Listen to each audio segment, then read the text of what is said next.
لا الہ الا اللہ لا الہ الا اللہ توحید-سنت.com لا الہ الا اس ویب سائٹ پر ملاحظہ فرمائیے ممتاز علماء کرام کی تقاریر، درس قرآن و حدیث، اسلامی کتب کا وسیع ذخیرہ، فرقے باطلہ سے مناظرے اور بہت کچھ۔ الا اللہ لا الہ الا اللہ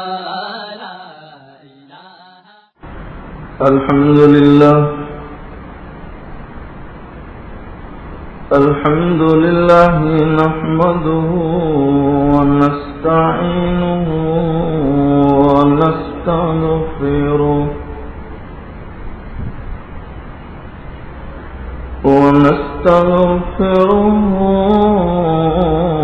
ونؤمن به ونتوكل عليه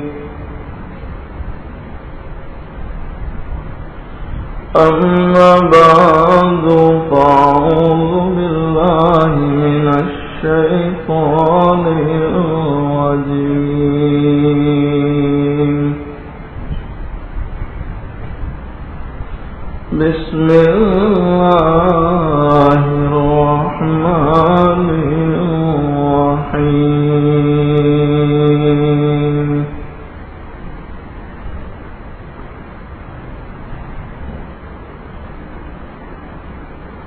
وفوق كل ذي علم عليم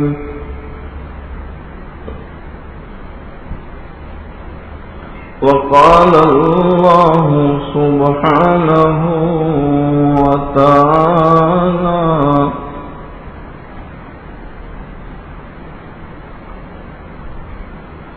سبحان الذي أسرى بعبده ليلا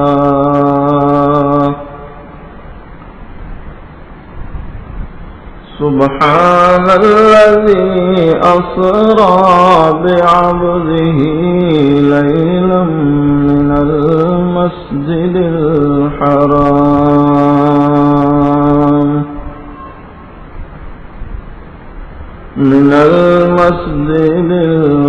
الحرام إلى المسجد الأقصى صدق الله مولانا العظيم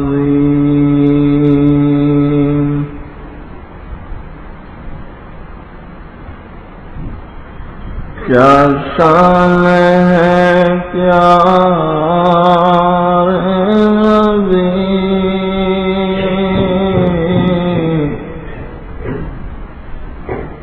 حق نے عطا کی سروری کیا شان ہے پیارے نبی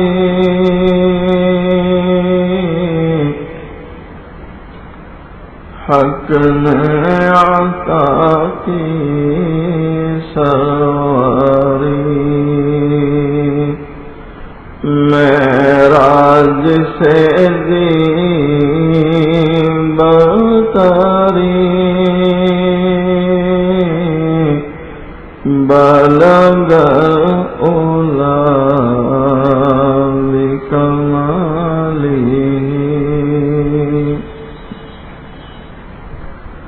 ظلمات تھی جب کفر کی شرک و ضلالت بت گری ظلمات تھی جب کفر کی شرک و ضلالت بت گری ایمان کی روح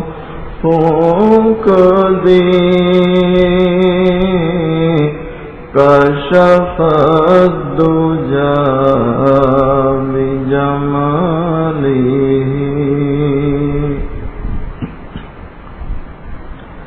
اسلام کی دعوت بھی تکلیف بھی اس نے سہی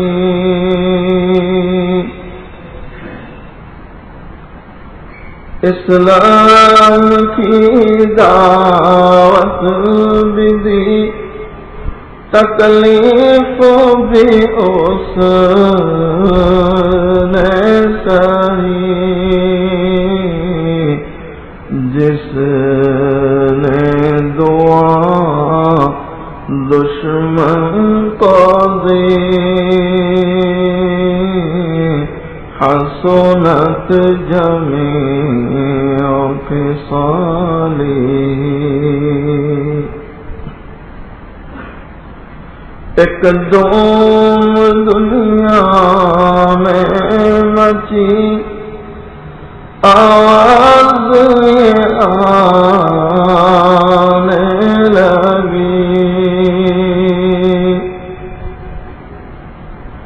ایک دوم دنیا میں مچی آواز آنے لگی پر لو درود اے امتی صلو علیہ وآلہ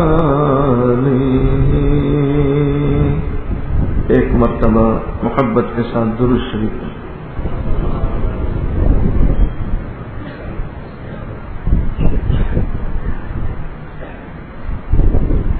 قابل صد احترام حضرات علماء بزرگوں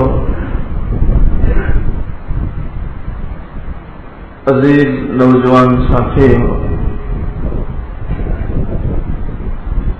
اللہ تعالیٰ کا احسان و کرم ہے اللہ تعالیٰ نے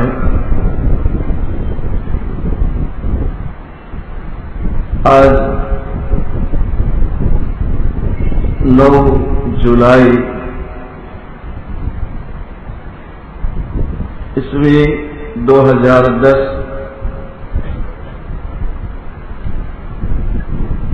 ہم یہاں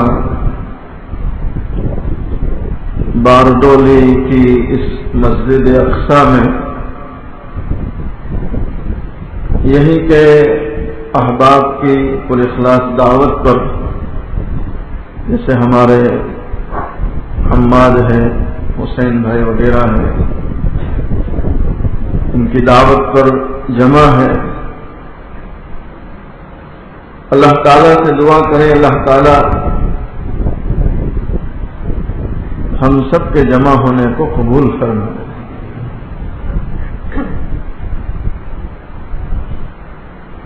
خطبے میں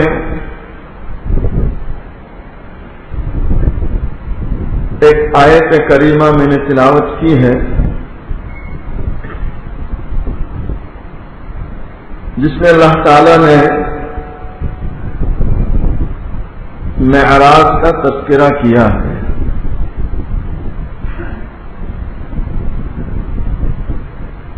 ویسے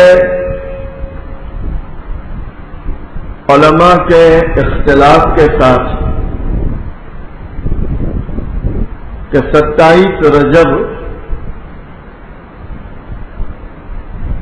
یہ وہ رات ہے جس میں اللہ تعالی نے اپنے پیارے نبی محمد رسول اللہ صلی اللہ علیہ وسلم کو معراج میں بلایا.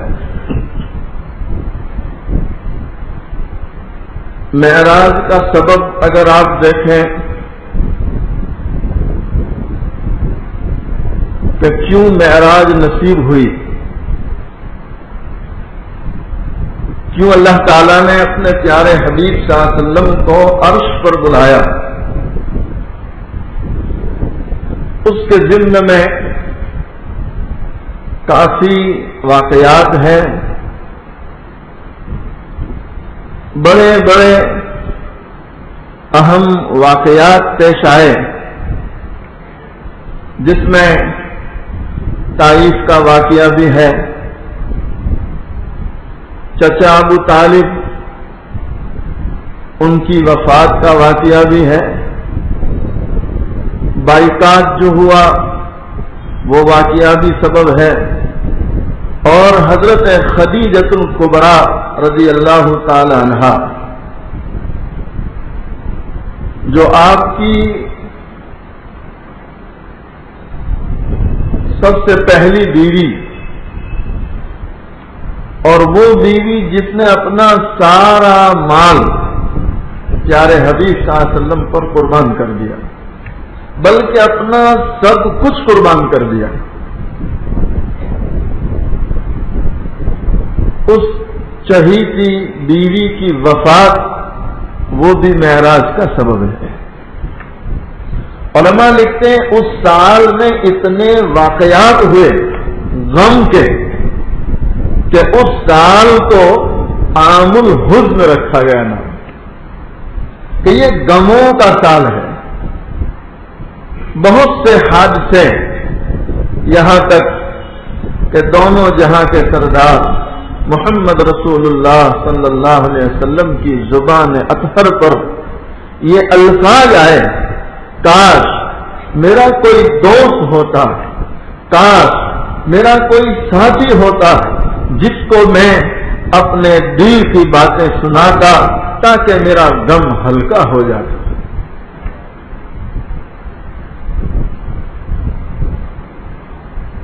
بادشاہوں کا بادشاہ، حاکموں کا حاکم، احکم الحاکمین، اللہ تعالیٰ ساری چیزیں دیکھ رہے ہیں جو اس دین کے خاطر محبوب دو جہاں صلی اللہ علیہ وسلم پر گزر رہی۔ یہ حالات کا آنا محض دین کی بنیاد پر تھا، محض دین کی بنیاد پر، کوئی کاروبار کا سلسلہ یا کوئی بنگلوں کا سلسلہ، کچھ بھی نہیں۔ کتابیں بھری پڑی ہے، آپ روایتوں کا مطالعہ کریں، احادیث مبارکہ کے ذخیرے کا مطالعہ کریں کہ آپ صلی اللہ علیہ وسلم پر جتنے حالات آئے، پریشانیاں آئیں، مصیبتیں آئیں، ان سب کی وجہ صرف اور صرف اللہ کا دین۔ اس دین کو عام کرنے میں یہ سارے حالات جھیل رہے ہیں۔ علماء لکھتے ہیں رب العالمین جبرائیل علیہ السلام کو بھیجتے ہیں، جاؤ نا میرے محبوب کی خدمت میں،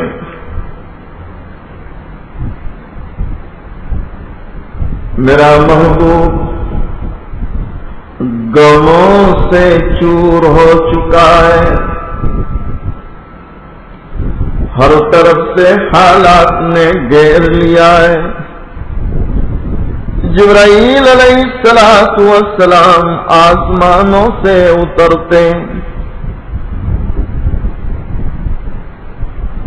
آئے اللہ کے محبوب صلی اللہ علیہ وسلم کی خدمت میں۔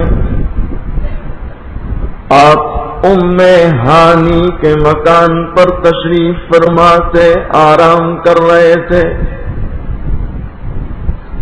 جبرائیل علیہ السلام آتے ہی سلام پیش کرتے ہیں اور عرض کرتے ہیں، ان اللہ یقرؤک السلام ویدعوک، اے محبوب دو جہاں محمد رسول اللہ صلی اللہ علیہ وسلم،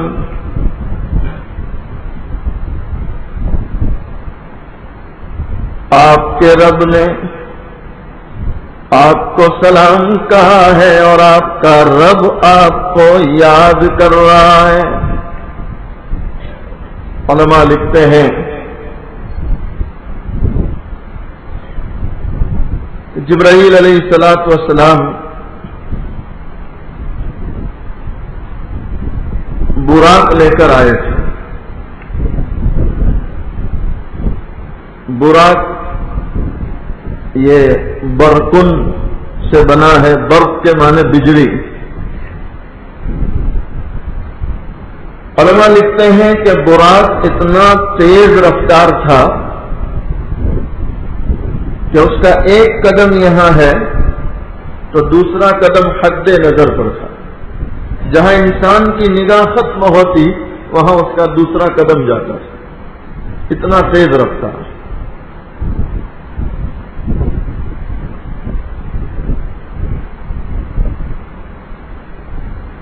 حرم پاک میں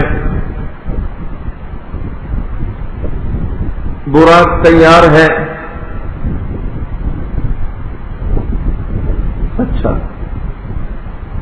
ایک براق کی تصویر وہ ہے جو کہیں کہیں مسلمانوں کے گھروں میں ملتی ہے،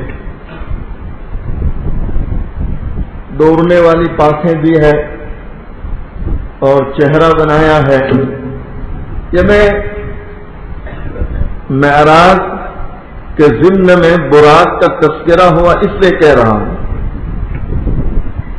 کہ ہم لوگ کتنی جہالت میں ہیں، حالانکہ اتنا دین کا کام ہو رہا ہے، اتنے بیانات ہو رہے ہیں، اتنی ہماری مسجدیں ماشاءاللہ عالیشان ہو گئی اور پتہ نہیں کتنا کام ہو رہا ہے، لیکن ابھی تک مسلمان کی جہالت کا یہ عالم ہے کہ اس کو یہ پتہ تک نہیں ہے کہ براق کی اصل شکل کیا تھی۔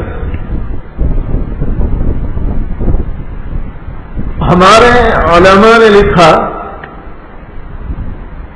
کہ یہ جو براق کی تصویر مسلمانوں کے گھروں میں ہے اور یہ بیچارہ مسلمان کبھی عقیدت محبت میں اس کو خوشبو کی دھونی دیتا ہے، کبھی اگربتی جلاتا ہے۔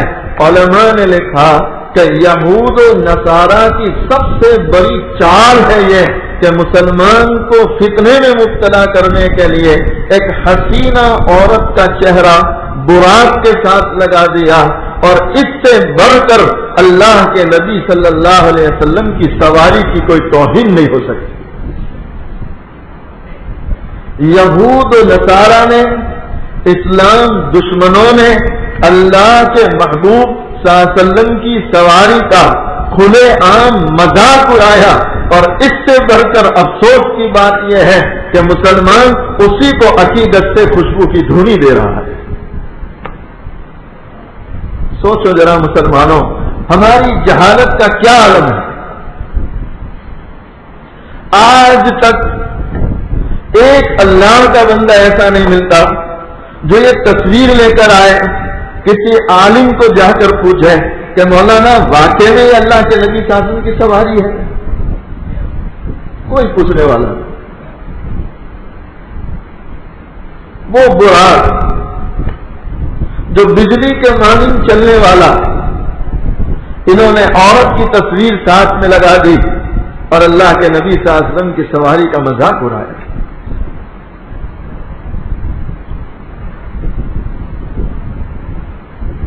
جب وہ براق لے کر جبرائیل علیہ السلام آئے،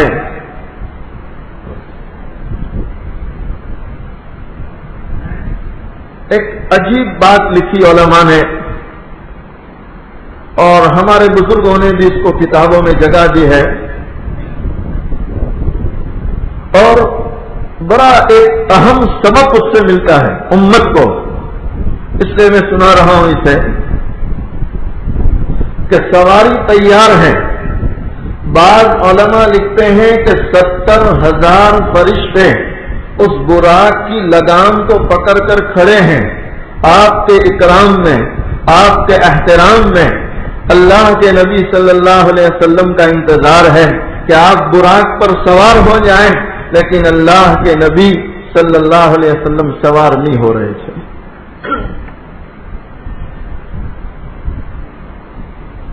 جبرائیل علیہ السلام سے اللہ نے فرمایا جبرائیل جاؤ ہمارے محبوب سے پوچھو کہ ہم آپ کا عرش پہ انتظار کرتے ہیں, ہم نے سواری بھیجی ہے, آپ کیوں سوار نہیں ہو رہے؟ اللہ اکبر.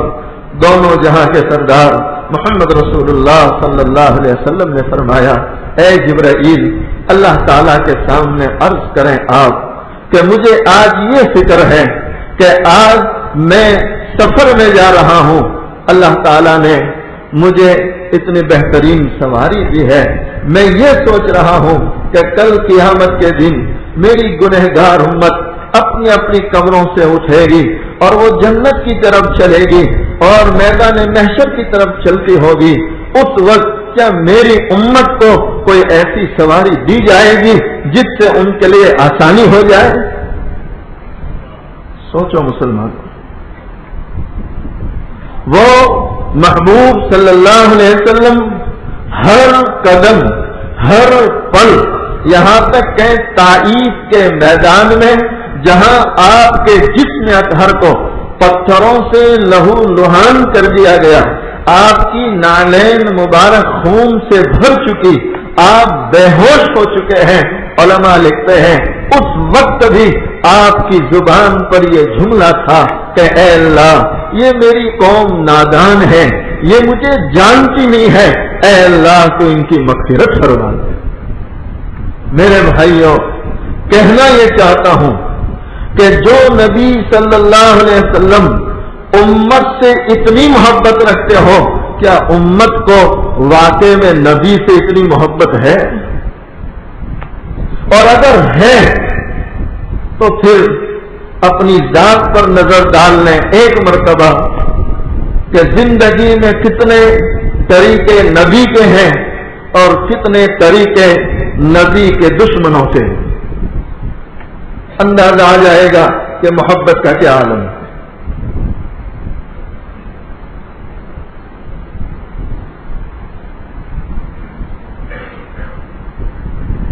جامع مسجد کے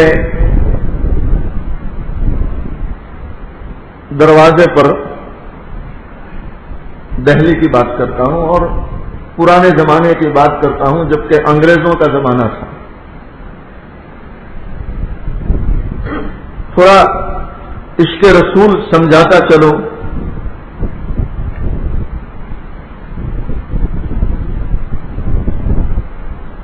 ایک فقیر بھیک مانگنے کے لیے جامع مسجد کے دروازے پر بیٹھا ہے. دیکھو عشق کسے کہتے ہیں. ہمارے علماء نے لکھا کہ عشق جب صحیح معنی میں آتا ہے تو آداب عشق سکھاتا ہے.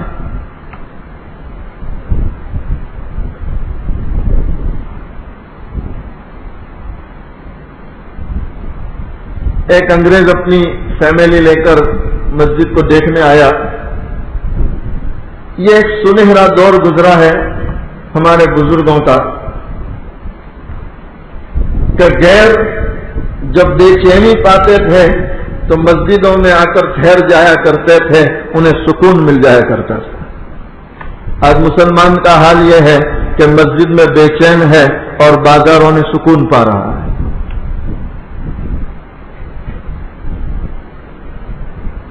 آپ سڑکوں پہ دیکھ سکتے ہیں مسجد سے زیادہ سڑکوں پر, پارکوں پر, باغوں میں, ٹووں پر, لاریوں پر مسلمانوں کی بھیڑ ملے گی.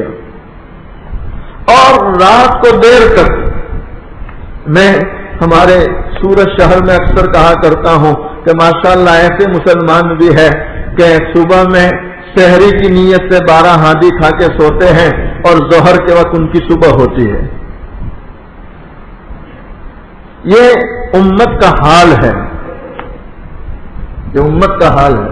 اور امت میں بھی امت کا وہ طبقہ جسے کریم کہا جائے, جسے ملائی کہا جائے, یعنی نوجوان طبقہ, اس طبقے کا یہ حال ہے. علماء لکھتے ہیں وہ قوم کبھی کامیاب نہیں ہو سکتی جس قوم کے نوجوان غفلت میں مبتلا ہو جائے۔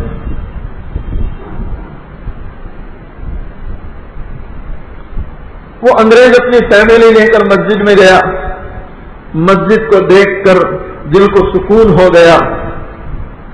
باہر نکلا تو فقیر کو چپل وغیرہ دیا تھا حفاظت کے لیے، تو بٹوا نکالا، پاکٹ نکالا اور پیسے دینے لگا فقیر کو۔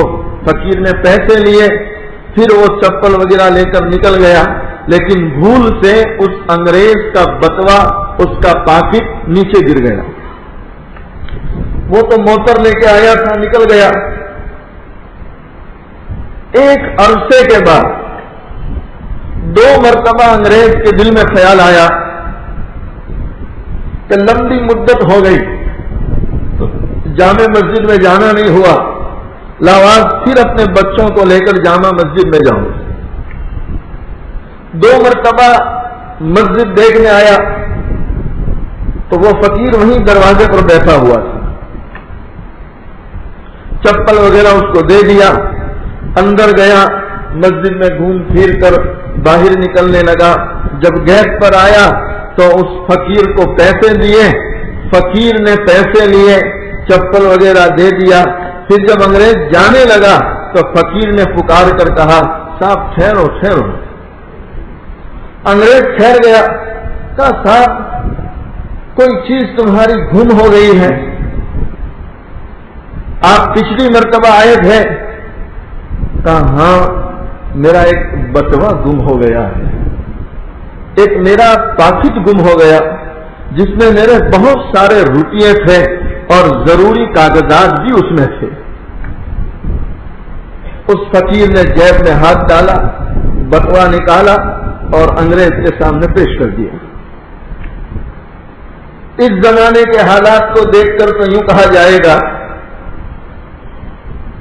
کہ ہم سے فقیر اچھا ہے امانت کے معاملے میں۔ بھائی غلط تو نہیں کہتا، اچھے اچھے لوگ امانت کے معاملے میں بدنام ہیں، اور حضور پرنور صلی اللہ علیہ وسلم نے فرمایا کہ آخری زمانے کی علامت یہ ہے، نشانی یہ ہے کہ امانت دار وہ گنے جائیں گے کہ فلاں فلاں فلاں امانت دار ہے، باقی کسی پر بھروسہ نہیں کر سکتے۔ بھئی آج ہے کہ نہیں؟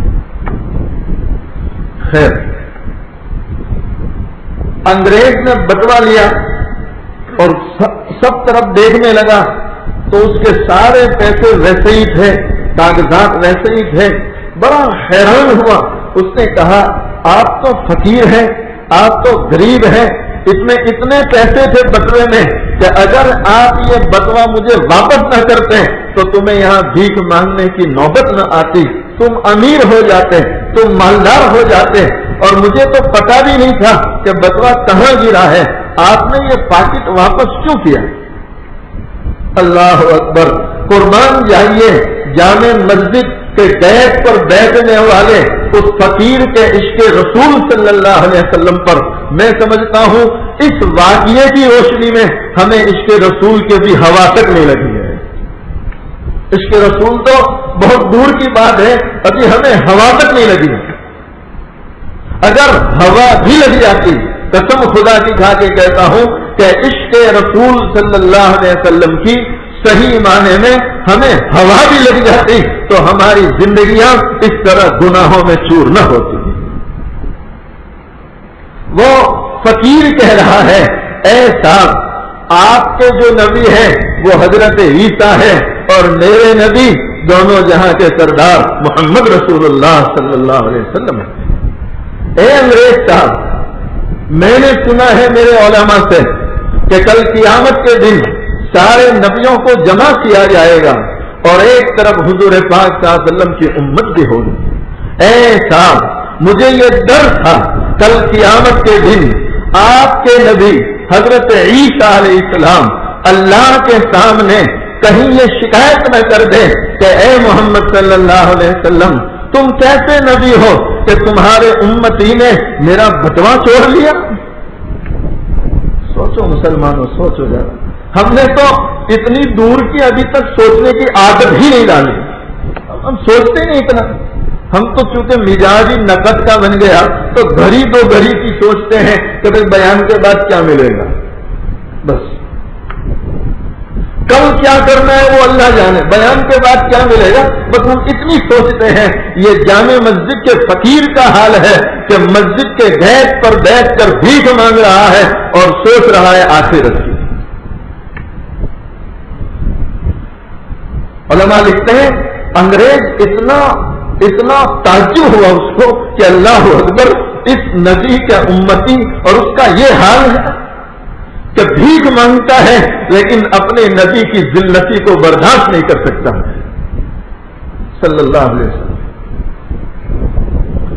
علماء لکھتے ہیں دونوں جہاں کے سردار محمد رسول اللہ صلی اللہ علیہ وسلم کو اطمینان دیا جاتا ہے، تسلی دی جاتی ہے، اے جبرائیل جاؤ نا میرے محبوب کو فرما دیں، میرے محبوب کو اطمینان دے دیں کہ اے محمد صلی اللہ علیہ وسلم فکر نہ کریں آپ، کل قیامت کے دن تمہاری امت کو بھی اس طرح سواری دی جائے گی تاکہ ان کے لیے آسانی ہو جائے۔ دونوں جہاں کے سردار محمد رسول اللہ صلی اللہ علیہ وسلم براق پر سوار ہوتے اور وہ براق تیزی کے ساتھ چلتا ہے۔ علماء لکھتے ہیں آنے واحد میں میلوں کا سفر طے ہوتا ہے، آپ آسمانوں پر جاتے ہیں، پہلے آسمان پر، پھر دوسرے پر، تیسرے پر، اس طرح 7 آسمان کا سفر ہوتا ہے۔ دونوں جہاں کے سردار محمد رسول اللہ صلی اللہ علیہ وسلم، اللہ نے آپ کو مقام یہ دیا ہے۔ علماء لکھتے ہیں کہ لوگوں تمہارے گھر میں بچے ہوتے ہیں، کھلونے سے کھیلتے ہیں، جب انہیں شوق ہوتا ہے تم بازوں میں لے کر گھومتے ہو۔ میرا محبوب جو یتیم ہے اس کا تو باپ ہی نہیں ہے، لیکن جب اس کا جی ہوگا آسمان کیا ہوتے ہیں میں عرش پر بلاؤں گا۔ حضرت موسیٰ علیہ السلام کی بھی معراج ہوتی ہے، رب العالمین فرماتے اے موسیٰ آؤ طور پر آؤ، لیکن حکم ہو رہا ہے فخلا نعلیک، اے موسیٰ اپنی جوتی اتار کر آؤ کہ بابرکت جگہ پر تم آ رہے ہو۔ لیکن دیکھو نا حضور پاک صلی اللہ علیہ وسلم کے مقام کا کیا عالم ہے، آپ جوتی سمیت آسمانوں کا سفر کر رہے ہیں۔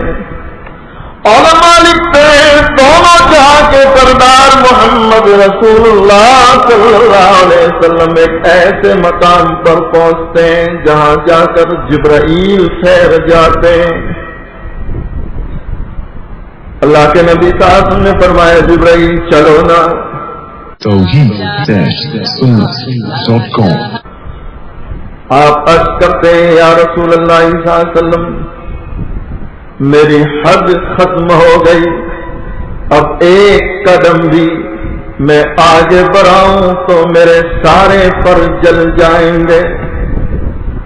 دونوں جہاں کے سردار محمد رسول اللہ صلی اللہ علیہ وسلم کے مقام کو دیکھو مسلمانوں، جہاں نوریوں کے سردار کی انتہا ہوتی ہے وہاں بشروں کے سردار کی ابتدا ہو رہی ہے۔ علماء لکھتے ہیں آپ عرش پر جاتے ہیں، اللہ کو دیکھتے ہیں، اللہ سے ہم کلامی کا شرف پاتے ہیں، یہاں تک کہ دونوں جہاں کے سردار محمد رسول اللہ صلی اللہ علیہ وسلم جنت کی سیر کرتے ہیں۔ یہ کیسا نبی ہے جسے دنیا ہی میں رہتے ہوئے جنت کی سیر کرائی جاتی ہے تو دوسری طرف جہنم کی بھی سیر کرائی جاتی ہے۔ علماء لکھتے ہیں حضور پر نور صلی اللہ علیہ وسلم کو اللہ تعالیٰ نے جنت کی بھی سیر کرائی اور جہنم کی بھی سیر کرائی۔ درمیان میں کافی بڑے بڑے واقعات ہیں، جیسے بیت حرام سے بیت مقدس جانا، پھر بیت مقدس پر براق کو جہاں باندھا تھا وہاں براق نے لن یعنی اس کی جو ہگنا بولتے ہیں لن وغیرہ وہاں پایا گیا۔ یہ بعض ایسے واقعات ہیں جو کتابوں میں ملتے ہیں، لیکن وقت اتنا نہیں ہے کہ تفصیلات کے ساتھ ان واقعات کو کھولا جائے۔ ایک خاص بات مجھے جو عرض کرنی ہے معراج کے عنوان سے، ایک بات علماء نے جو نقطے کی لکھی کہ حضور پرنور صلی اللہ علیہ وسلم اتنا لمبا سفر کر کے آئے، سدرۃ المنتہا، سدرہ جہاں بیری کا درخت ہے، بیت معمور جو فرشتوں کا کعبہ جہاں فرشتے طواف کرتے ہیں، مختلف مقامات پر اللہ کے نبی صلی اللہ علیہ وسلم کی حاضری ہوئی، جہنم کی جو سیر تھی اور اس میں جو بعض عذابات دیکھے، اللہ اکبر۔ ایک جگہ اللہ کے نبی صلی اللہ علیہ وسلم پہنچے، دیکھا کہ عورتوں کی شرمگاہیں اور مردوں کی شرمگاہیں سروں پر ہیں اور وہاں سے پیپ نکل رہا ہے، خون نکل رہا ہے اور وہ اس کو پی رہے ہیں۔ اللہ کے نبی صلی اللہ علیہ وسلم دیکھ کر حیران ہو گئے کہ یا اللہ، یہ کیسا عذاب ہے کہ شرمگاہیں اپنی جگہ سے نکل کر یہاں آ گئی، اس میں سے پیپ نکل رہا ہے اور یہ منہ سے اس کو پی رہے ہیں۔ تو جبرائیل علیہ السلام سے پوچھا، اے جبرائیل، یہ کون لوگ ہیں؟ علماء نے لکھا ہے کہ جبرائیل علیہ السلام ٹھہر ٹھہر کر جواب دیتے تھے، اس ڈر سے کہ اللہ کے محبوب صلی اللہ علیہ وسلم ابھی سنیں گے تو آپ کو غم ہوگا، آپ کو صدمہ افسوس ہوگا۔ تو دھیرے سے جبرائیل علیہ السلام نے عرض کی، یا رسول اللہ صلی اللہ علیہ وسلم، یہ تمہارے امتی ہیں۔ آپ صلی اللہ علیہ وسلم حیران ہو گئے کہ جبرائیل، یہ میرے امتی ہیں اور میرے امتیوں کو یہ عذاب دیا جائے گا؟ کہا ہاں یا رسول اللہ صلی اللہ علیہ وسلم۔ کہا یہ کون ہے میری امت کے؟ تو جبرائیل علیہ السلام نے عرض کی، یا رسول اللہ صلی اللہ علیہ وسلم، یہ تمہاری امت کے وہ مرد وہ عورتیں ہیں جو دنیا میں زنا کیا کرتے تھے۔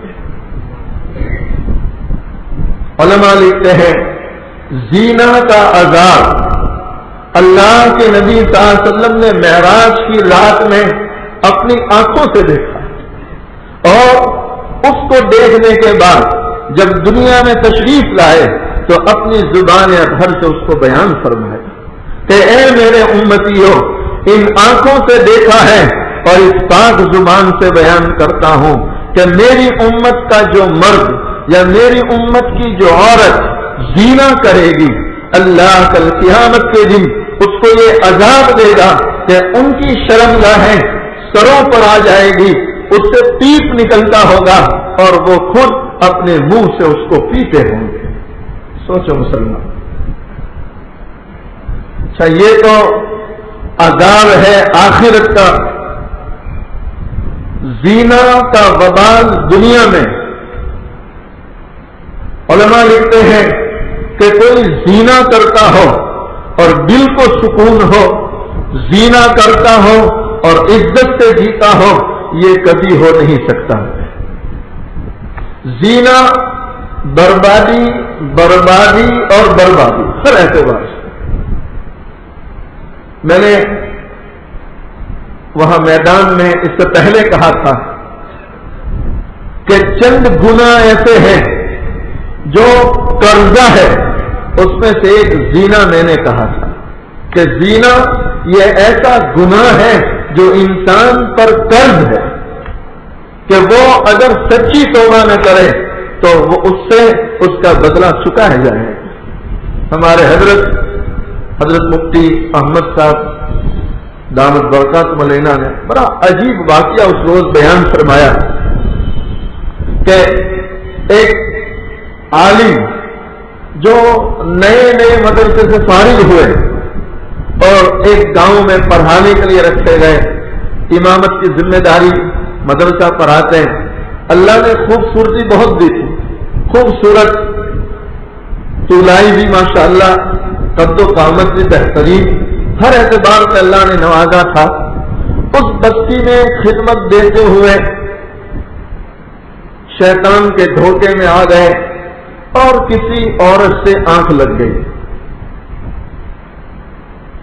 علماء لکھتے ہیں اس سے زنا میں مبتلا ہو گئے. جب ذمہ داروں کو پتا چلا, کیونکہ یہ باتیں ایسی ہیں کہ ڈکی چھپی نہیں رہتی, آج نہیں تو کل یہ لوگوں کے سامنے آ ہی جاتی ہے. ہمارے گجراتی میں لوگ کہا کرتے ہیں کہ بھائی برائی اور بدکاری کا حال یہ ہے کہ یہ موگ پر جا کر چیختی ہے, اوپر جا کے بولتی ہے. جب ذمہ داروں کو پتا چلا تو انہوں نے فوری طور پر بسترا نہیں باندھ دیا, جلد بازی نہیں کی. انہوں نے بیٹھ کر مشورہ کیا کہ کیا وجہ ہے ان کی اس گناہ میں مبتلا ہونے کی, اس کو سوچے. معلوم ہوا کہ ابھی نئے آئے ہیں, شادی ہوئی نہیں ہے, اس لیے یہ نوبت آئی ہے. اگر شادی ہو جائے گی تو امید ہے کہ پھر ایسا کام نہیں کریں گے. تو ذمہ داروں نے مشورہ کر کے اچھی لڑکی تلاش کی. علماء لکھتے ہیں کہ ایک بہت بڑے آدمی کی خوبصورت لڑکی سے ان کا نکاح ہوا. جس لڑکی سے آنکھ ملی تھی اس سے زیادہ حسین خوبصورت یہ لڑکی تھی. معاملہ رفع دفع ہو گیا, کوئی کچھ گویا جانتا ہی نہیں, نئے طور پر نئی زندگی کی شروعات ہو گئی. ایک عرصے تک خدمت دیتے رہے, لیکن علماء نے لکھا کہ جب کوئی شخص زنا میں مبتلا ہوتا ہے تو اس کی حقیقی بیوی کے ساتھ وطی کرنے کا جو قدرتی مزہ ہوتا ہے, جو لذت ہوتی ہے, اللہ وہ لذت اس انسان سے کھینچ لیتا ہے. اس کو وہ لذت پھر نصیب نہیں ہوتی زنا کی وجہ سے. یہ شادی ہو گئی, خوبصورت بیوی آ گئی, لیکن چونکہ عادت پڑ گئی تھی وہ عادت گئی نہیں. یہ یہاں بیوی گھر میں رہتی اور وہاں اس کے گھر کے چکر کاٹتا رہتا. بیوی بیچاری صبر کرتی, اللہ سے دعائیں کرتی. اب یہ معاملہ لوگوں تک پہنچ گیا کہ بھئی شادی ہو گئی پھر بھی یہ تو اپنی اصلاح کی فکر نہیں کر رہے, تو اب مشورہ کر کے ان کو جو ہے نکالا گیا. یہ دوسری جگہ چلے گئے. علماء لکھتے ہیں کہ اسی گناہ میں مبتلا رہے. اللہ کی طرف سے وقت متعین تھا, جب تک رسی ڈھیلی تھی گناہ کرتے رہے. اب اللہ نے رسی کو کھینچ لیا. علماء لکھتے ہیں کہ مہلک بیماری میں مبتلا ہو گئے, اور ایسی بیماری لگ گئی کہ صاحب فراش ہو گئے, بستر میں ہے, بیڈ میں, ہر اعتبار سے معذور ہو گئے. اب بیوی کا مزاج بگڑا. اب علماء لکھتے ہیں کہ وہ تو بیڈ میں ہوتا اور نئے مرد گھر میں آتے, اس کی آنکھوں کے سامنے اس کی بیوی سے زنا کرتے, وہ کچھ بول نہیں سکتا. علماء لکھتے ہیں کہ ایسا وقت آیا کہ بیوی اس کا ہاتھ پکڑتی, دروازے پر بٹھاتی اور یہ اندر پرائے مردوں سے زنا کرتی. علماء لکھتے ہیں یہ گنبد کی صدا ہے، جیسے پکارو گے ویسے سنو گے، جیسی کرنی ویسی بھرنی. علماء لکھتے ہیں کہ یہ زنا قرض ہے. اللہ تعالیٰ میری اور آپ کی اور پوری امت کی پوری حفاظت فرمائے. اللہ کے نبی صلی اللہ علیہ وسلم نے معراج کی اس رات میں جہنم میں جا کر یہ زنا کرنے والے مرد اور زنا کرانے والی عورتوں کا جو عذاب دیکھا وہ آپ کے سامنے بیان کیا. اور بہت سی تفصیلات ہیں لیکن وقت اتنا نہیں ہے کہ تفصیل سے ساری چیزوں کو بیان کیا جائے. البتہ ایک نقطے کی بات جو میں بیان کر رہا تھا، حضرت پیر ذوالفقار نقشبندی دامت برکاتہ علیہ نے اپنی کتاب میں لکھی ہے کہ آپ صلی اللہ علیہ وسلم ہزاروں میل لمبا سفر کر کے جب واپس آئے ام ہانی کے مکان پر تو دیکھا کہ جو کنڈی لگا کر گئے تھے وہ کنڈی ہل رہی تھی، جس کو اپنے گجراتی میں ساکر کہتے ہیں. کنڈی ہل رہی تھی. جس بستر پر آرام فرمایا تھا وہ بستر ابھی گرم تھا، یعنی اس میں آدمی جب سو کر اٹھتا ہے تو حرارت ہوتی ہے، کچھ گرم پنا ہوتا ہے، وہ حرارت باقی تھی. اور جس پانی سے وضو فرما کے گئے تھے وہ پانی زمین پر بہ رہا تھا. حالانکہ اتنا لمبا سفر کر کے آدمی آئے تو پانی بھی جو ہے زمین میں سلب ہو جائے، زمین خشک ہو جانی چاہیے تھی، بستر میں حرارت نہیں رہنی چاہیے تھی. لیکن علماء لکھتے ہیں کہ یہ تینوں چیزیں باقی تھی. حضرت پیر ذوالفقار نقشبندی دامت برکاتہ علیہ نے نقطے کی بات لکھی کہ اصل میں وجہ یہ ہے کہ یہ پوری کائنات ایک جسم کے مانند ہے، پوری کائنات. اور اللہ کے نبی صلی اللہ علیہ وسلم اس کائنات کی روح ہے. روح جیسے ہمارا جسم اور ہماری روح جسم سے نکل جائے تو بھئی زبان اپنی جگہ، ہاتھ اپنی جگہ، پیر اپنی جگہ. میں اٹھ نہیں سکتا، آپ اٹھائیں گے تو بھئی ان کی تو روح نکل گئی. علماء لکھتے ہیں اللہ 2 مرتبہ روح ڈال دے تو پھر زبان بولنا شروع کر دے گی، ہاتھ اپنا کام شروع کر دیں گے. علماء لکھتے ہیں کہ دونوں جہاں کے سردار محمد رسول اللہ صلی اللہ علیہ وسلم جب معراج میں گئے تو گویا کائنات سے روح نکل گئی. جب کائنات سے روح نکل گئی تو کائنات پوری بے جان ہو گئی، مردہ ہو گئی. کنڈی اپنی جگہ، بستر اپنی جگہ، پانی اپنی جگہ. جب آپ معراج سے واپس آئے تو گویا جیسے آپ نے دنیا میں قدم رکھا تو کائنات کے جسم میں گویا روح داخل ہو گئی. جیسے روح واپس آئی پانی نے بہنا شروع کر دیا، کنڈی نے ہلنا شروع کر دیا، بستر نے حرارت دینا شروع کر دیا. یہ دونوں جہاں کے سردار محمد رسول اللہ صلی اللہ علیہ وسلم کا مقام ہے. یہ آپ کی شان ہے کہ اللہ نے آپ کو اتنا نوازا ہے. میرے بھائیوں، ہمیں ہر پل ہر موقع پر اللہ کے نبی صلی اللہ علیہ وسلم کی اتباع کرنی چاہیے. آپ کے پاکیزہ طریقوں کو تلاش کرنا چاہیے. اس میں کوئی شک نہیں کہ معراج کی رات یہ بہت بڑی رات ہے کہ جس رات میں اللہ نے اپنے محبوب کو عرش پر بلایا. لیکن یہ اس لیے کہتا ہوں کہ بہت سے ساتھیوں کے میرے اوپر فون آئے، بعضوں نے مل کر پوچھا کہ مولانا روزے کتنے رکھے جائیں، اس رات میں نفلیں کتنی پڑھی جائے، سورہ یاسین پڑھا جائے، تبارک پڑھی جائے.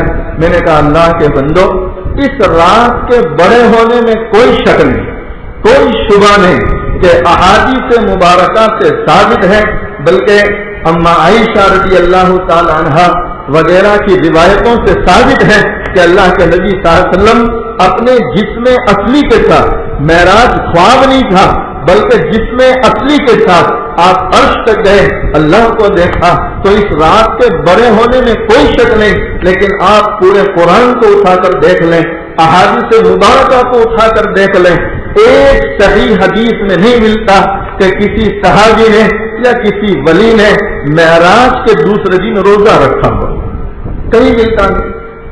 اس رات کے بارے میں کہیں یہ نہیں ملتا کہ بھئی 12 رکعت نفلیں پڑھی جائے، صلاۃ التسبیح پڑھی جائے یا سورہ تبارک پڑھی جائے، کہیں نہیں ملتا.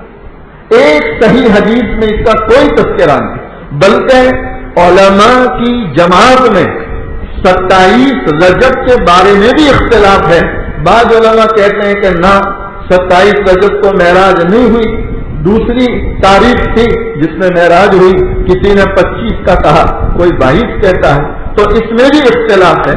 تاہم ہم اتنا ضرور کہیں گے کہ میرے بھائی معراج کی رات یہ بہت بڑی رات ہے، اس رات میں کوئی مسنون عمل نہیں ہے۔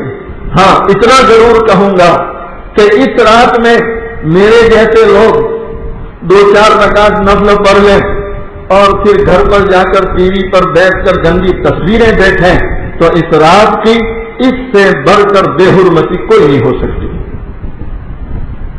مسنون عمل کوئی نہیں۔ ہاں اتنا ضرور ہے کہ اس رات میں کوئی ایسا کام نہ کرے جس سے اللہ ناراض ہو، اللہ کے نبی صلی اللہ علیہ وسلم کو دکھ پہنچے۔ کرو گے بھائی؟ اللہ تعالیٰ مجھے اور آپ کو جو ہے ایسی بڑی راتوں کی، بلکہ رجب کی پہلی تاریخ ہی سے برکت والی راتیں اور برکت والے ایام شروع ہو جاتے ہیں جو رمضان تک رہتے ہیں۔ اللہ تعالی ہمیں ان برکت والی راتوں اور برکت والے ایام کی قدر کرنے کی توفیق نصیب فرمائے۔ اسی پر آج کے بیان کو ختم کرتے ہیں۔ اخیر میں دونوں جہاں کے سردار محمد رسول اللہ صلی اللہ علیہ وسلم کی شان میں چند مصرے پڑھتا ہوں، محبت کے ساتھ سماعت فرمائیں۔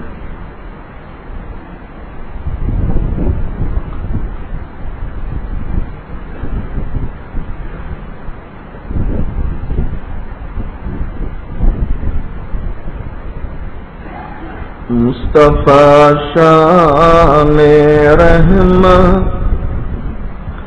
پہ بے حد سلام کی نورانی صورت پہ بے حد سلام کی پاکیزہ سیرت پہ بے حد سلام جن کو معراج میں حق کی قربت ملے، سارے نبیوں کی جن کو امامت ملے، اور خیر الامم جن کو امت ملے، اور شفاعت کی جن کو اجازت ملے، اس نبی کی نبوت پہ بے حد سلام، مصطفیٰ شان رحمت پہ بے حد سلام، جن کے گھر میں مہینوں،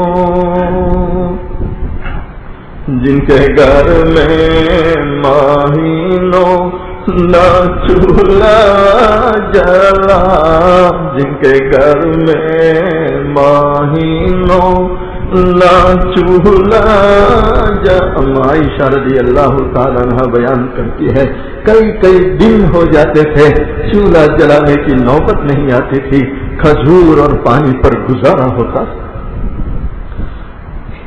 جن کے گھر میں مہینوں نہ چولہا جلا، جن کے گھر میں مہینوں نہ چولہا جلا، مرد دم جن کے گھر میں دیا تک نہ تھا، ان کی دادوں دیش کا کہوں حال کیا، سے مضر کے دیے جس نے دریا بہا، کوئی محروم تر سے نہ سائر گیا، کوئی محروم تر سے نہ ساتھ گیا، اس نبی کی سخاوت، اس نبی کی سخاوت پہ بے حد سلام مصطفیٰ شان رحمت پہ بے حد سلام مصطفیٰ جان آمینہ مصطفیٰ جان آمینہ پہ بے حد سلام۔ اللہ تعالیٰ کہنے سننے سے زیادہ عمل کی توفیق نصیب فرمائے۔ کیا فائدہ فکر بے شکم سے ہوگا، کیا فائدہ فکر بے شکم سے ہوگا؟ ہم کیا ہے جو ہم سے کوئی کام ہوگا؟ جو کچھ ہوا ہوا تیرے کرم سے، جو کچھ ہوگا تیرے کرم سے ہوگا۔ وآخر دعوانا ان الحمدللہ رب العالمین۔ تھوڑی دیر اللہ تعالیٰ کی طرف متوجہ ہو جائیں، تھوڑی دیر اللہ اللہ کا ذکر کرتے ہیں، اس کے بعد مراقبہ اور دعا کر لیتے ہیں۔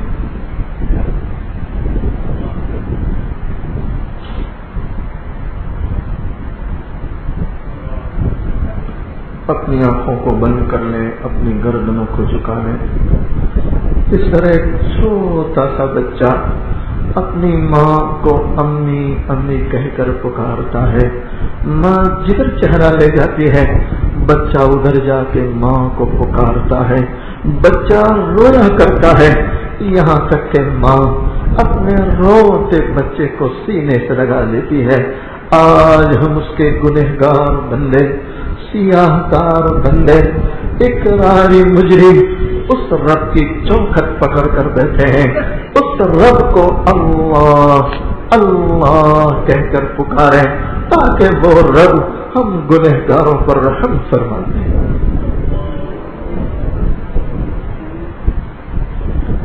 میری آواز سے ملا تو ہے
لا الہ الا اللہ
انتظار میں بیٹھنے کا نام مراقبہ ہے.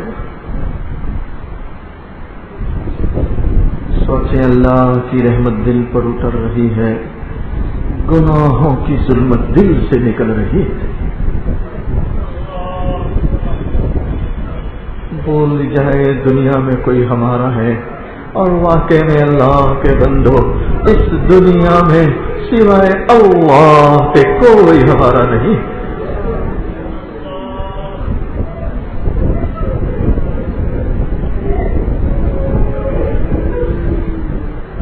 اپنی خطاؤں کو یاد کریں، اپنے گناہوں کو یاد کریں، رونے کی کوشش کریں کہ اللہ آج تک میں نے کیسے کیسے گناہ کیے.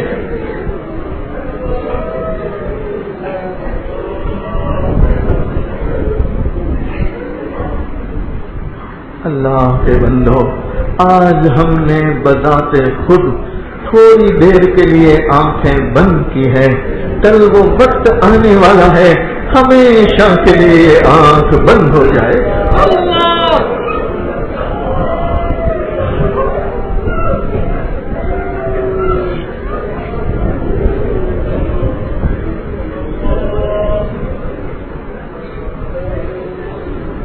اللہ کے عشاق بندوں کا مجمع ہے، رونے والے بندوں کا مجمع ہے.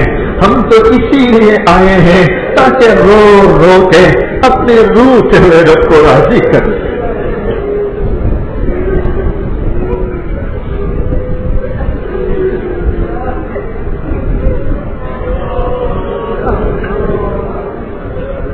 بندہ اللہ کی محبت میں ایک آنسو بہاتا ہے، اللہ زندگی بھر کے گناہوں کو معاف کر دیتا ہے.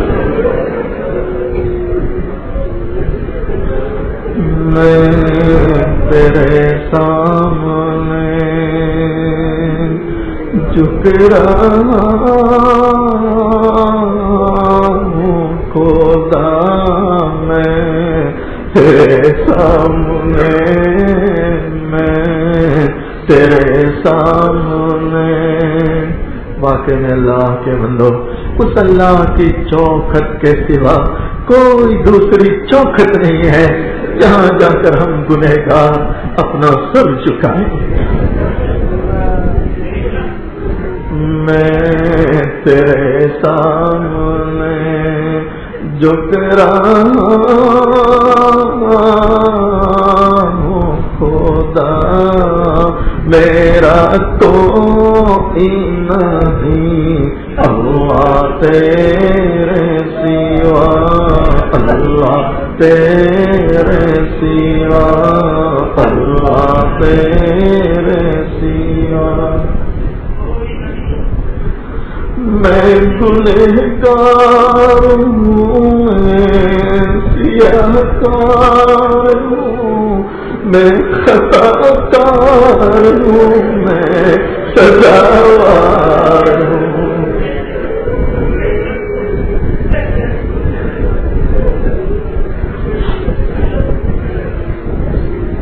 واقعے میں اللہ کے بندو، وہ اللہ تو بارش کے قطروں کے مانی ہم گنہگاروں پر اپنی نعمتیں برسا رہا ہے.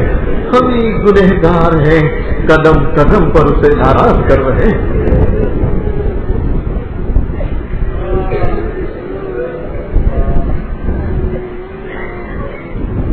آخر سوچنا چاہیے کب تک اپنے مالک کو ناراض کرتے رہیں. میں گنہگار ہوں، میں سیاہ کار ہوں، میں خطا کار ہوں، میں سزاوار ہوں، میں خطا کار ہوں، میں سزاوار ہوں. میرے سجدوں میں تیری ہم دو ثنا، میرے سجدوں میں تیری ہم دو ثنا، میرا کوئی نہیں اللہ تیرے سوا، اللہ تیرے سوا، اللہ. میری توبہ ہے توبہ ہے میرے الہ، مجھ گنہگار کو تو نہ دینا سزا.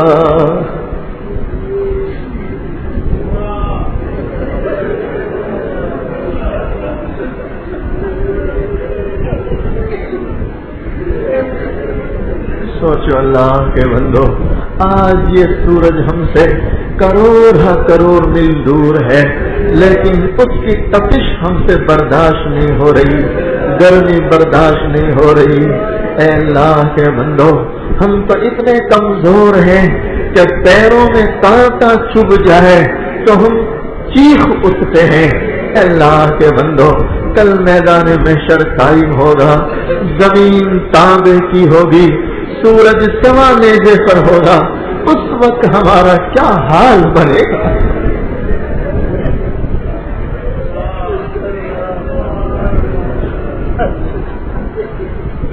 اللہ کے بندو، ایک پرندہ آگ میں جلتا ہے، تڑپ تڑپ کے اپنی جان دیتا ہے.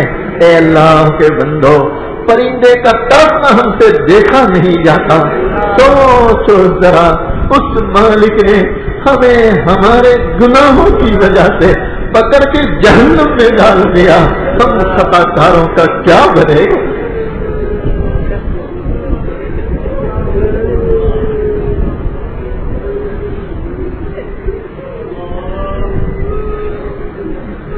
میری توبہ ہے توبہ میرے الہ، مجھ گنہگار کو تو نہ دینا سزا.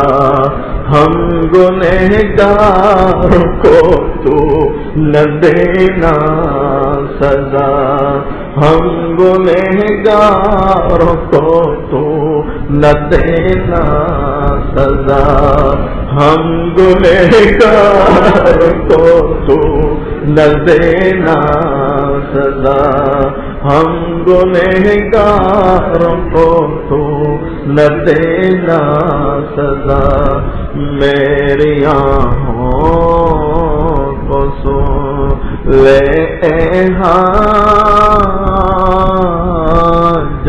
روا، میری آنکھوں کو سن، میری آنکھوں کو سن لے حاجت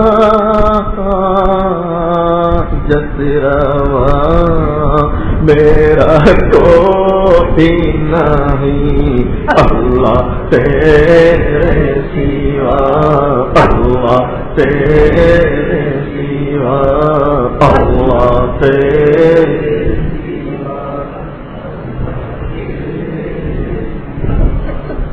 درود شریف۔ بسم اللہ الرحمن الرحیم، سبحان اللہ بحمدہ، سبحان اللہ العظیم، اللہم صلی علی سیدنا محمد وعلی آل سیدنا محمد وبارک وسلم، یا ارحم الراحمین، یا ارحم الراحمین، یا ارحم الراحمین۔ اے اللہ، جب بندہ 3 مرتبہ اس پاک نام سے آپ کو پکارتا ہے، فرشتہ آواز دیتا ہے، اے بندے مانگ، کیا مانگتا ہے؟ ارحم الراحمین تیری طرف متوجہ ہے۔ اے اللہ، اس پاک نام سے ہم نے آپ کو پکارا ہے، آپ ہماری طرف متوجہ ہیں۔ اے اللہ، ہم آپ کے گنہگار بندے، سیاہکار بندے، اقراری مجرم، اے اللہ آپ کی چوکھٹ پکڑ کر بیٹھے ہیں، آپ کی دہلیز پکڑ کر بیٹھے ہیں۔ اے اللہ، گناہ لے کر آئے ہیں، گناہ لے کر بیٹھے ہیں۔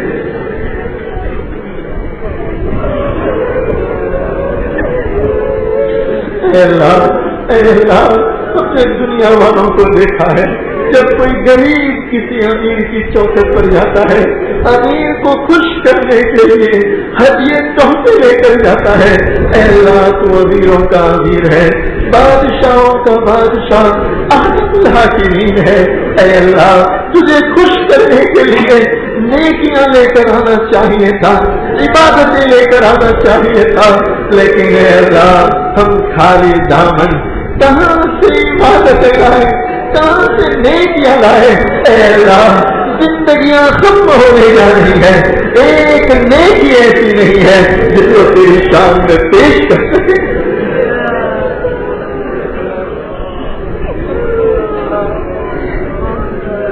اے اللہ، جس دربار میں نیکی لے کر آنا چاہیے تھا، عبادتیں لے کر آنا چاہیے تھا، بجائے عبادتوں کے، بجائے نیکیوں کے، اے اللہ ہم تو گناہ لے کر آئے ہیں، اور گناہ میں گناہوں کے ڈھیر لے کر آئے ہیں۔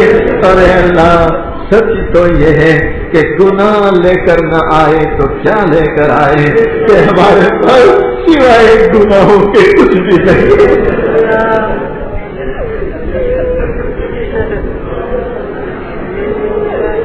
اے اللہ، راتیں بھی گناہوں میں گزر رہی ہے، دن بھی گناہوں میں گزر رہی ہے، سر سے لے کر پیر کے بالوں، سر سے لے کر پیر کے ناخن تک، اے اللہ گندگی ہی گندگی، گندگی میں مصر ہوئے تیری چوکھٹ پر آئے ہیں۔ اے اللہ، جیسے ماں اپنے معصوم بچے کو گندگی میں نکلا دیکھ کر ناراض نہیں ہوتی، دھکا نہیں دیتی، اے اللہ تو بھی ہمیں دھکا نہ دے دے۔ اے اللہ، تو ناراض نہ ہو، کل ہم سے راضی ہو جا، راضی ہو جا، راضی ہو جا۔ اے اللہ، بڑی مبارک مجلس ہے، بڑا مبارک اے اللہ مجمع ہے، کیسے کیسے لوگ آ کر رہتے ہیں اور کہاں کہاں سے آ کر رہتے ہیں۔ اے اللہ، اے اللہ، یہ تیرے پیارے نبی محمد صلی اللہ علیہ وسلم کی معراج والی ذات کی نسبت بنا کر رہتے ہیں، تیری محبت میں آ کر رہتے ہیں، تیرے عشق میں آنسو بہاتے ہیں، تیرے محبوب کی یاد میں آنسو بہاتے ہیں۔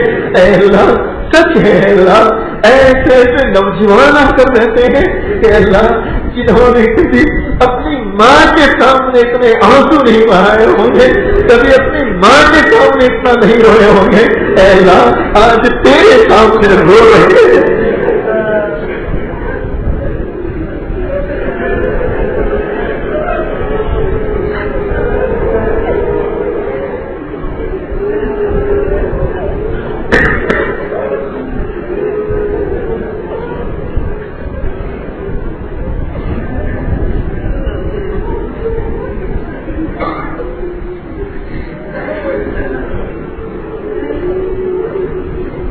تھوڑی دیر کے لیے اپنے لیے، اپنے رشتہ داروں، دوست احباب کے لیے جو مانگنا ہے روتے رہیں، مانگتے رہیں۔ آج کی اس مجلس کو اپنے لیے سنہرا موقع سمجھیں، اللہ کی ذات سے امید کریں انشاءاللہ جو مانگیں گے قبول ہو جائے گا، رائے نہیں جائے گا۔ مانگتے رہیں، آنسو بہاتے رہیں۔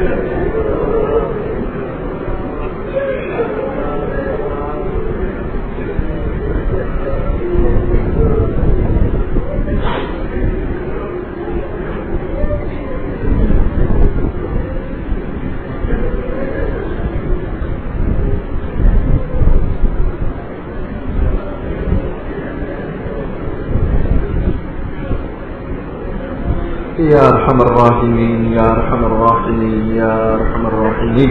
اے اللہ ہماری اس بستی پر اپنی خصوصی رحمتیں نازل فرما، خصوصی برکتیں نازل فرما۔ اے اللہ بستی کے مردوں کو قبول فرما، عورتوں کو قبول فرما، بچوں بوڑھوں کو قبول فرما۔ اے اللہ حلال اور پاکیزہ روزی عطا فرما، حرام اور مشتبہ غذا سے حفاظت فرما۔ اے اللہ جن جن علاقوں میں برسات کی ضرورت ہے، اے اللہ سکون والی، رحمت والی، عافیت و برکت والی برسات مقدر فرما۔ اے اللہ کاروباری حضرات، تجارت پیشہ حضرات ہیں، اے اللہ ہماری تجارتوں میں برکت عطا فرما، کاروبار میں برکت عطا فرما، کھیتیوں میں برکت عطا فرما۔ اے اللہ ہمارے کیا کیا مسائل ہیں اور ہمارے گھروں میں کیا کیا پریشانیاں ہیں آپ ہم سے بہتر جانتے ہیں۔ اے اللہ ساری پریشانیوں کو دور فرما، غموں دکھوں کو دور فرما۔ اے اللہ رحم کا، کرم کا، عافیت کا معاملہ فرما۔ یہ مبارک ایام، یہ مبارک راتیں جو رمضان تک سلسلہ چلتا ہے، اے اللہ اس کی ہمیں ابھی سے قدر کی توفیق نصیب فرما۔ ہمارے رجب میں بھی برکت عطا فرما، ہمارے شعبان میں بھی برکت عطا فرما، اور اے اللہ عافیت کے ساتھ رمضان مقدر فرما۔ اے اللہ جن جن دوستوں کی فکروں کوششوں سے آج کا یہ پروگرام ہوا، اے اللہ تو بہتر جانتا ہے انہیں، اے اللہ تو انہیں اجر عظیم، اجر جزیل عطا فرما۔ اے اللہ میرے والد محترم جن کا پرسوں انتقال ہوا، بدھ کی رات میں عشاء کے بعد تدفین ہوئی ہے، آج تیسری رات چل رہی ہے، اے اللہ ان کے درجات بلند فرما، ان کی مغفرت فرما۔ ہمارے جتنے بھی مرحومین و مرحومات ہیں جو تیری رحمت میں آ چکے، اے اللہ سب کے درجات بلند فرما، سب کی مغفرت فرما، ان کی قبروں پر کروڑ رحمتیں نازل فرما۔ ان اللہ و ملائکتہ یصلون علی النبی یا ایھا الذین آمنوا صلوا علیہ وسلموا تسلیما۔ اللهم صل على سيدنا محمد وعلى آل سيدنا محمد وبارك وسلم۔ سبحان ربك رب العزة عما يصفون، وسلام على المرسلين، والحمد لله رب العالمين۔